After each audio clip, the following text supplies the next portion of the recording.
Hi, I'm Chika. You may have heard of me. I'm basically a cat goddess in disguise. Let me tell you the tale of how I became the ruler of all I survey. It all began on a cold, cruel day in early 2023.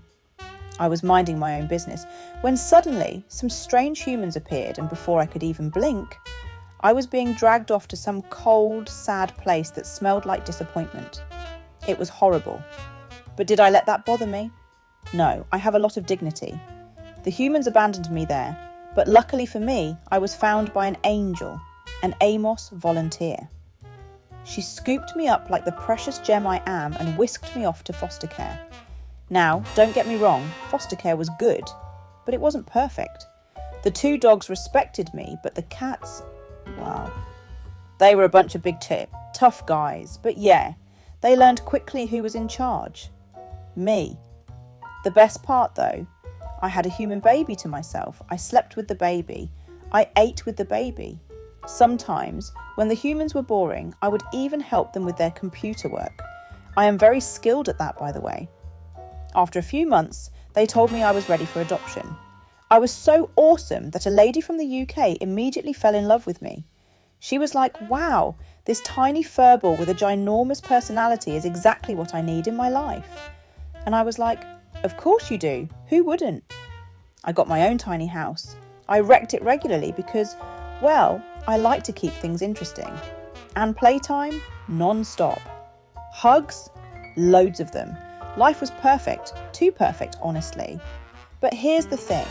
I started to get a little bored. I mean, how many cat toys can one royal feline destroy before things get a little repetitive? I needed a challenge. So my human mum thought it would be a brilliant idea to bring in another cat. She didn't know what she was signing up for. Oh boy, here we go. This is my story now. Picture it.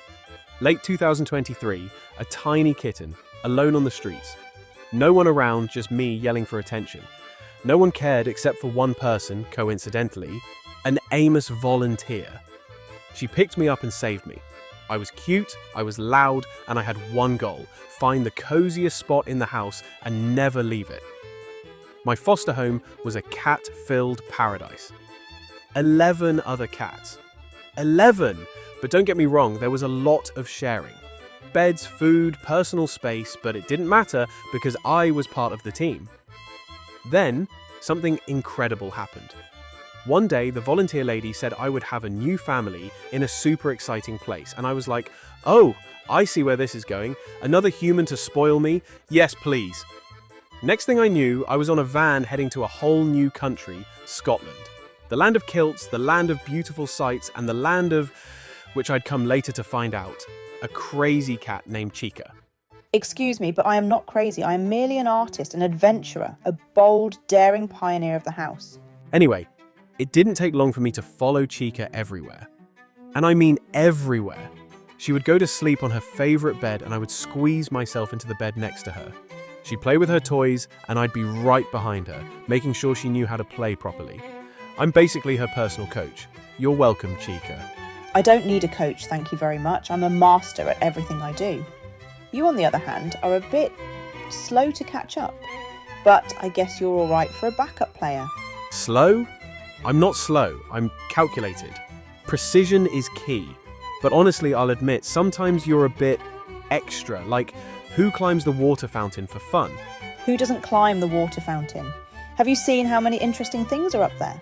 Whatever you say, Chika, but I've got my eye on that suitcase you keep hiding in. Just wait. One of these days, I'll claim it as my own. Oh, sweetie, I'm not worried. You'll always be second in command. I'll take it. Because as long as I have you to follow around, life's going to be pretty fun. As long as Mum tolerates our craziness, we will always be happy. And I'm not worried because look at us. Who wouldn't love us unconditionally?